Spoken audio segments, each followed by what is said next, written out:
യേശുവേ കൃപയേകുകിൽ ഈ ജന്മം എത്ര ധന്യമാ. യേശുവേ കൃപയേകുകിൽ പ്രാർത്ഥന എത്ര പുണ്യമാ.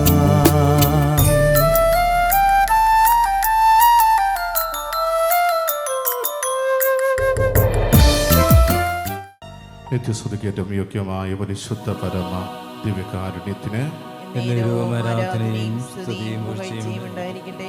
നിത്യസ്തുതിക്കേറ്റവും യോഗ്യമായ പരിശുദ്ധ പരമ ദിവ്യകാരുണ്യത്തിന് നിത്യസ്തുതിക്കേറ്റവും യോഗ്യമായ പരിശുദ്ധ പരമ ദിവ്യകാരുണ്യത്തിന് സ്നേഹമുള്ളവരെ, നാം കൃപയുടെ സമയത്തിലേക്ക് പ്രവേശിക്കുകയാണ്.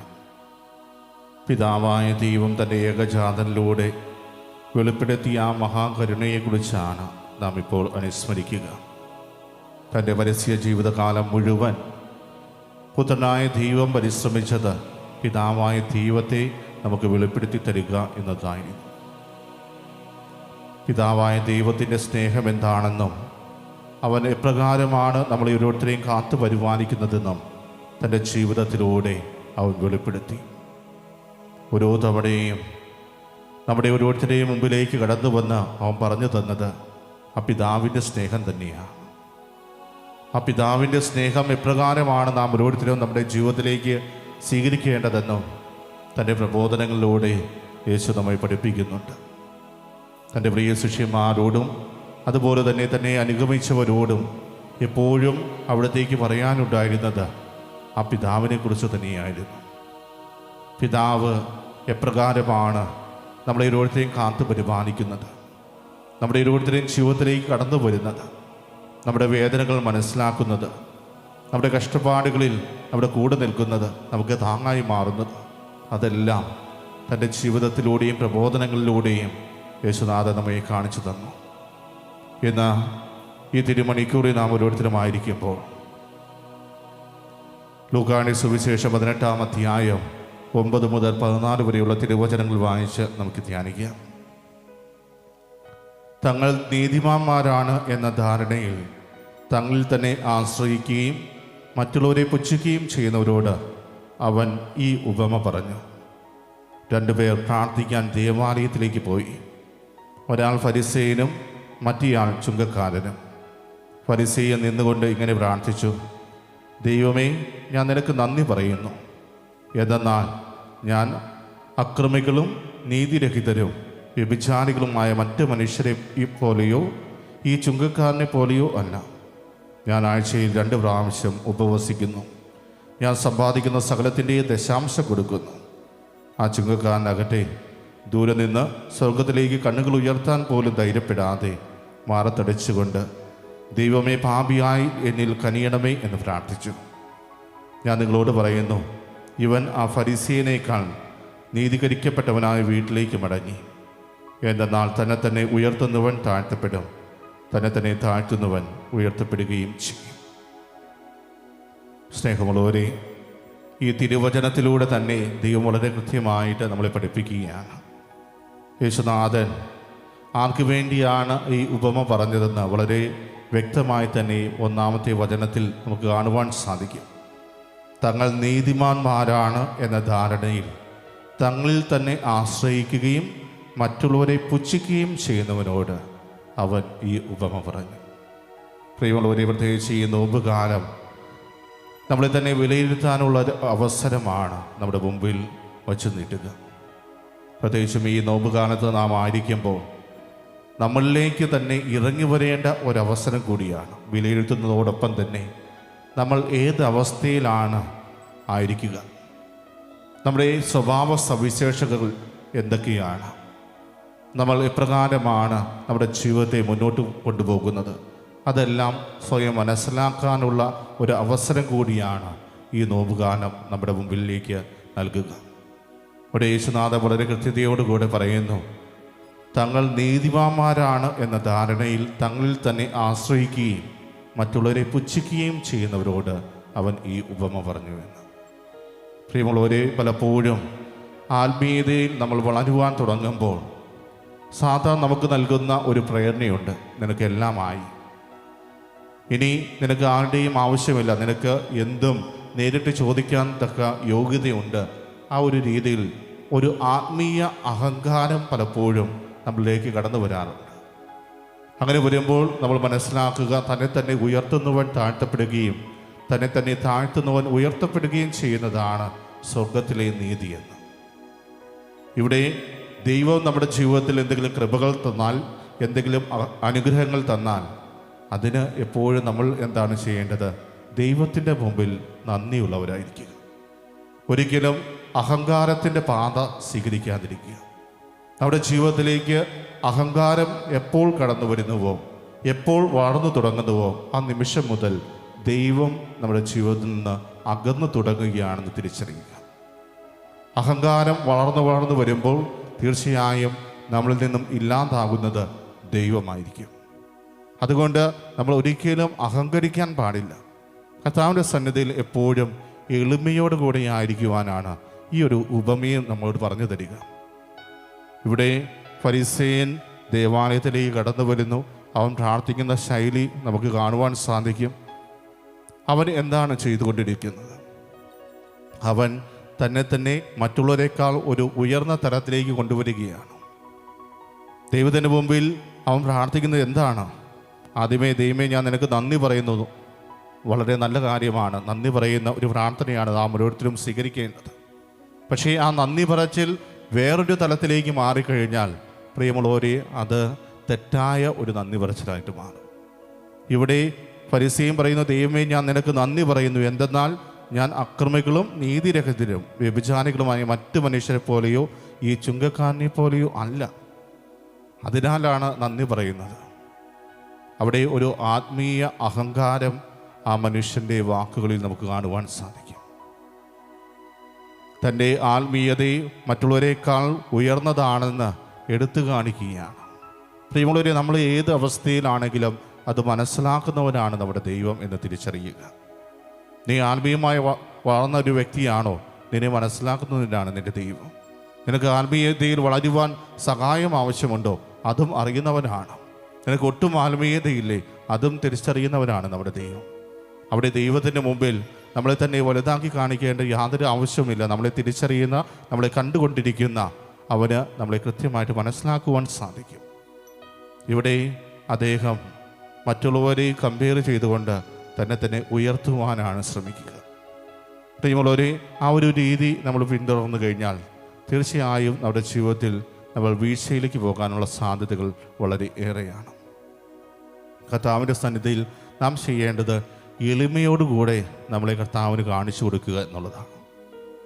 ഇവിടെ ചുങ്കക്കാരൻ്റെ കാര്യം വളരെ കൃത്യമായിട്ട് പറയുന്നുണ്ട്. ദൂരെ നിന്ന് സ്വർഗത്തിലേക്ക് കണ്ണുകൾ ഉയർത്താൻ പോലും ധൈര്യപ്പെടാതെ മാറത്തടിച്ചുകൊണ്ട്, ദൈവമേ, പാപിയായ എന്നിൽ കനിയണമേ എന്ന് പ്രാർത്ഥിച്ചു.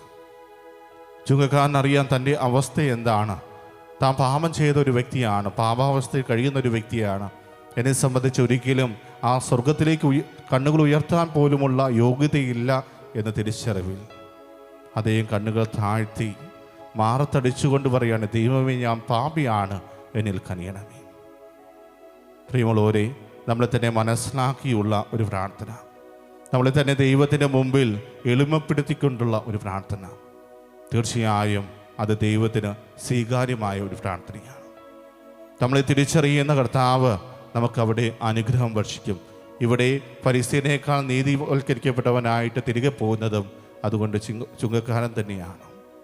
അത് അവനായിരിക്കുന്ന അവസ്ഥയിൽ ദൈവത്തിന് മുമ്പിൽ കാണിച്ചു കൊടുത്തതുകൊണ്ടാണ്. എളിമയോടെ താൻ ആയിരിക്കുന്ന അവസ്ഥ ദൈവത്തിന് മുമ്പിൽ തുറന്നു പറഞ്ഞതുകൊണ്ടാണ്. പ്രിയമുള്ളവരെ, അതാണ് ദൈവവും നമ്മളിൽ നിന്ന് ആഗ്രഹിക്കുക. ഇവിടെ ഫരിസേയൻ തുടർന്ന് പറയുന്ന കാര്യങ്ങളെല്ലാം വളരെ മനോഹരമായ കാര്യങ്ങളാണ്. ഒരു ക്രിസ്ത്യാനി അവൻ്റെ ജീവിതത്തിൽ ചെയ്യേണ്ട കാര്യങ്ങൾ തന്നെയാണ്. അവൻ കുറച്ചുകൂടി ദൈവത്തിൻ്റെ പ്രശംസ കിട്ടുവാൻ വേണ്ടി പറയുന്നത്, ഞാൻ ആഴ്ചയിൽ 2 പ്രാവശ്യം ഉപവസിക്കുന്നു, ഞാൻ സമ്പാദിക്കുന്ന സകലത്തിൻ്റെ ദശാംശം കൊടുക്കുന്നു. അങ്ങനെ എല്ലാം വളരെ മനോഹരമായ കാര്യങ്ങളാണ് അവതരിപ്പിക്കുന്നത്. പക്ഷേ അവിടെ നമ്മൾ തിരിച്ചറിയേണ്ടത് ദൈവത്തിന് സ്വീകാര്യമായ ഒരു പ്രാർത്ഥനയായിട്ട് അത് മാറുന്നില്ല എന്നുള്ളതാണ്. നമ്മുടെ ജീവിതത്തിൽ നമ്മൾ ആരോടാണ് നമ്മളെ കമ്പയർ ചെയ്യാറുള്ളത്? എപ്പോഴും നമ്മളിൽ നിന്നും കുറഞ്ഞു നിൽക്കുന്ന വ്യക്തികളെയാണ് നമ്മൾ കമ്പയർ ചെയ്യുക. അതൊരു പോസിറ്റീവായിട്ടുള്ള കമ്പയർ ചെയ്യലാണോ എന്ന് ചോദിച്ചാൽ പലപ്പോഴും നമ്മളെ ന്യായീകരിക്കുവാൻ വേണ്ടി, നമ്മളെ മറ്റുള്ളവരേക്കാൾ ഉയർന്ന തലത്തിലേക്ക് എത്തിച്ചു കാണിക്കുവാൻ വേണ്ടിയുള്ള ഒരു കമ്പയർ ചെയ്യലായിരിക്കും പലപ്പോഴും അത്. അതേസമയം നമ്മളെ വളർച്ചയ്ക്ക് സഹായിക്കുന്ന കമ്പയർ ചെയ്യലുണ്ട്. മറ്റുള്ള ഒരു വ്യക്തി ആത്മീയമായി വളരുന്നത് കാണുമ്പോൾ അവൻ ഇന്ന കാര്യങ്ങൾ ചെയ്യുന്നുണ്ട്, അതുപോലെ എനിക്കും ചെയ്യാൻ കഴിഞ്ഞിരുന്നെങ്കിൽ ഒരു പക്ഷേ എനിക്ക് കുറച്ചുകൂടി ദൈവത്തോട് അടുക്കാൻ സാധിക്കുമായിരുന്നു. അല്ലെങ്കിൽ ആ വ്യക്തിയുടെ ജീവിതത്തിൽ ദൈവം പ്രവർത്തിക്കുന്നത് കാണുമ്പോൾ ഞാനും ആ ഒരു തലത്തിലേക്ക് ഉയർന്നാൽ തീർച്ചയായും എൻ്റെ ജീവിതത്തിലും ദൈവം പ്രവർത്തിക്കുമല്ലോ എന്ന ചിന്തയിൽ നമ്മുടെ ജീവിതത്തിൽ വലിയൊരു മാറ്റം കൊണ്ടുവരികയാണെങ്കിൽ, നമ്മുടെ ജീവിതത്തിലെ തെറ്റുകളും കുറവുകളും പരിഹരിക്കാൻ കഴിയുന്ന ഒന്നായി ആ ഒരു കമ്പയർ ചെയ്യൽ മാറുന്നുണ്ടെങ്കിൽ പ്രിയമുള്ളവരെ, അത് വലിയ അനുഗ്രഹമായിട്ട് മാറും. നമ്മൾ പലപ്പോഴും പരീക്ഷ എടുക്കുമ്പോൾ കുഞ്ഞുങ്ങളെ പേടിപ്പിക്കാറുണ്ട്. എന്തു പറഞ്ഞാണ്? അടുത്തുള്ള കുട്ടികൾക്ക് നിന്നേക്കാൾ കൂടുതൽ മാർക്ക് കിട്ടിക്കഴിഞ്ഞാൽ ഞാൻ നിന്നെ വച്ചേക്കില്ല. ചില അമ്മമാർ കുഞ്ഞുങ്ങളോട് പറയുന്നൊരു വാചകമാണ്. അല്ലെങ്കിൽ അതൊരു കുറച്ചിലായിട്ട് അവർ കാണുന്നു. അതേസമയം നമ്മുടെ മക്കളോട് നീ നിൻ്റെ 100% കൊടുത്തിട്ട് നിനക്ക് 40 മാർക്ക് വാങ്ങിയാലും അമ്മയ്ക്ക് സന്തോഷമാണ് എന്ന് പറയാറില്ല. പ്രിയമുള്ളവരെ, പലപ്പോഴും ഞങ്ങളോടും വൈദികരായ ഞങ്ങളുടെ ഫോർമേറ്റേഴ്സ് പറയുന്ന ഒരു കാര്യമാണ്, നിങ്ങൾ പരീക്ഷയ്ക്ക് തയ്യാറാകുമ്പോൾ 100ൽ 100 വാങ്ങണമെന്നല്ല, നിങ്ങളുടെ ജീവിതത്തിൽ നിങ്ങൾക്ക് 100% കൊടുക്കാൻ സാധിക്കുന്നുണ്ടോ എന്നാണ് നോക്കേണ്ടത്. നീ പരീക്ഷയ്ക്ക് തയ്യാറാകുമ്പോൾ 100% നിൻ്റെ കഴിവിന് അനുസരിച്ച് നീ ഒരുങ്ങുക. ആ 100% നീ കൊടുത്തിട്ട് നിനക്ക് 40 മാർക്ക് വാങ്ങാൻ പറ്റിയുള്ളൂ, നീ സന്തോഷിക്കുക. കാരണം അത് നിൻ്റെ 100%. നിൻ്റെ കഴിവിൻ്റെ പരമാവധി നീ അത് ഉപയോഗിച്ചത് കൊണ്ടാണ്. അല്ലാതെ ഒട്ടും കഴിവില്ലാത്തൊരു വ്യക്തി 100 മാർക്ക് വാങ്ങണം എന്നല്ല അവർ പറയുക. നിൻ്റെ കഴിവ് എന്താണോ ആ കഴിവിൻ്റെ പരമാവധി നീ കൊടുത്തിട്ട് നിനക്ക് എന്ത് മാർക്ക് കിട്ടിയാലും അതിൽ നീ സന്തോഷിക്കുക. പ്രിയമുള്ളവരെ, ആ ഒരു രീതിയിലുള്ള പ്രോത്സാഹനമാണ് ഇത് നമ്മുടെ ഓരോരുത്തരെയും മക്കൾക്ക് നമ്മൾ നൽകേണ്ടത്. അല്ലാതെ മറ്റ് കുഞ്ഞുങ്ങളെ അനാവശ്യമായി നമ്മൾ കമ്പയർ ചെയ്യരുത്. താനതുകൾ ഉപമയിൽ പോലും നമ്മൾ കാണുന്നുണ്ട്, എല്ലാവർക്കും ഒരുപോലെ അല്ല ദൈവം കൊടുക്കുന്നത്. ഓരോരുത്തർക്കും അവൻ്റെ കഴിവിനനുസരിച്ച് കൊടുത്തു എന്നാണ് വചനം പറയുക. അവനെ കാണുമ്പോൾ കർത്താവിനറിയാം ഇവൻ്റെ ജീവിതത്തിലേക്ക് ഇത് കൊടുത്താൽ അവൻ അത് വർദ്ധിപ്പിക്കും, അവനുള്ള കപ്പാസിറ്റി ഇത്രയുമാണ് എന്ന് മനസ്സിലാക്കിക്കൊണ്ടാണ് ദൈവം പ്രവർത്തിക്കുക. അതുപോലെ നമ്മുടെ ജീവിതത്തിൽ അനാവശ്യമായ കമ്പാരിസൺ ഒഴിവാക്കുവാൻ വേണ്ടി പ്രത്യേകം ശ്രദ്ധിക്കുക. പ്രിയമുള്ളവരെ, നമ്മളെ തന്നെ ആദ്യം മനസ്സിലാക്കുക. നമ്മളായിരിക്കുന്ന അവസ്ഥ, നമ്മുടെ ചുറ്റുപാടുകൾ, നമ്മുടെ ബന്ധുക്കൾ, അവരെല്ലാവരെയും നമ്മൾ മനസ്സിലാക്കുവാൻ പരിശ്രമിക്കുക. നമ്മളെ വളർത്തുന്ന കൂട്ടുകെട്ട് എന്താണെന്ന് തിരിച്ചറിയുക.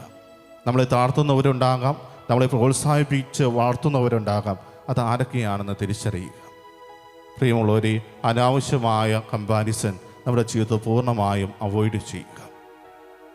ദൈവത്തിൻ്റെ മുമ്പിൽ നീ ആയിരിക്കുന്ന അവസ്ഥയെ നിന്നെ പ്രദർശിപ്പിച്ചാൽ തീർച്ചയായും കർത്താവ് അത് ഏറ്റെടുക്കും. നിന്നെ കർത്താവ് വഴി നടത്തും. നിൻ്റെ ജീവിതത്തിൽ നിനക്ക് ആവശ്യമായതെല്ലാം കർത്താവ് പ്രദാനം ചെയ്യും. അതിന് നിന്നെ തന്നെ പൂർണ്ണമായി സമർപ്പിക്കുവാൻ നീ തയ്യാറാവുക. ദൈവത്തിൻ്റെ സന്നിധിയിൽ എപ്പോഴും പൂർണ്ണമായ എളിമയോടുകൂടെ നീ പ്രാർത്ഥിക്കുക. നിനക്ക് പ്രാർത്ഥിക്കാൻ അറിയില്ലെങ്കിൽ കൂടി കർത്താവിൻ്റെ സന്നിധി അല്പസമയം വെറുതെ ആയിരിക്കുക. ദൈവം അത്രയേ നമ്മളിൽ നിന്നും പ്രതീക്ഷിക്കുന്നുള്ളൂ. നമ്മളിൽ നിന്നും അവൻ ആഗ്രഹിക്കുന്നതും അതാണ്. നിൻ്റെ ജീവിതത്തിൽ നിനക്ക് കഴിയുന്നത് പോലെ നീ ദൈവത്തോടൊപ്പമായിരിക്കുക. ഒരുപക്ഷെ മണിക്കൂറുകൾ നമുക്ക് ദൈവത്തിന് മുമ്പിൽ ആയിരിക്കാൻ സാധിക്കണമെന്നില്ല. പക്ഷേ ആയിരിക്കുന്ന സമയം പൂർണ്ണമായ സമർപ്പണത്തോടെ നീ കർത്താവിൻ്റെ മുമ്പിൽ ആയിരിക്കുക. നിൻ്റെ അവസ്ഥകളെ, നീ ആയിരിക്കുന്ന നിൻ്റെ എല്ലാം ദൈവത്തിൻ്റേതാക്കി മാറ്റുക. നിന്നെ തന്നെ പൂർണ്ണമായി തുറന്നു വയ്ക്കുന്ന ഒരു ജീവിത ശൈലി സ്വീകരിക്കുക. അവിടെ തീർച്ചയായും കരുണാമയനായ ദൈവം നിൻ്റെ ജീവിതത്തിലേക്ക് കടന്നു വരികയും നിന്നെ അനുഗ്രഹിക്കുകയും ചെയ്യും. നമ്മളെ ഓരോരുത്തരെയും അനുഗ്രഹിച്ച നല്ലവനായ തമ്പുരാന് നമുക്ക് പ്രത്യേകം നന്ദി അർപ്പിക്കാം. ഇന്നത്തെ തിരുവചനത്തിലൂടെ കർത്താവ് നമ്മോട് അരുളി ചെയ്തത്, കർത്താവിൻ്റെ സന്നിധിയിൽ എപ്പോഴും എളിമയോടെ ആയിരിക്കുക. നമ്മുടെ അവസ്ഥകളെ തിരിച്ചറിഞ്ഞുകൊണ്ട് നമ്മളായിരിക്കുന്ന അതേ അവസ്ഥയിൽ കർത്താവിൻ്റെ സന്നിധിയിലേക്ക് കടന്നു വരിക. നമ്മളെ തന്നെ പൂർണ്ണമായി ദൈവത്തിൻ്റെ മുമ്പിൽ തുറന്നു വെച്ചുകൊണ്ട് പ്രാർത്ഥിക്കുക. തീർച്ചയായും കർത്താവ് നമ്മളെ അനുഗ്രഹിക്കും. നമ്മുടെ ഓരോരുത്തരെയും ജീവിതത്തിലേക്ക് അവൻ കടന്നു വരും. പ്രതീക്ഷയോടെ പ്രത്യാശയോടെ കർത്താവിൻ്റെ മുമ്പിൽ നമുക്കായിരിക്കാം. അവൻ നമ്മുടെ കൂടെയുണ്ട്, നമ്മുടെ കൂടെ നടക്കുന്നവനാണ്, നമ്മളെ വഴി നടത്തുന്നവനാണ്.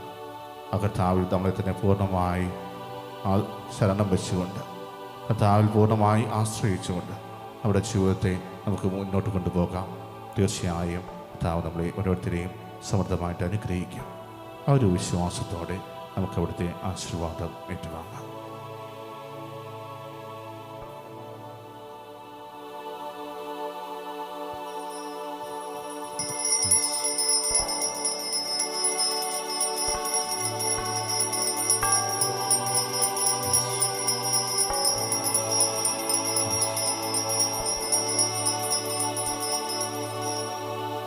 പരിശുദ്ധ പരമമാ ദിവ്യകാരുണ്യമേ, എന്നുമെന്നും അങ്ങേക്കാരാധന.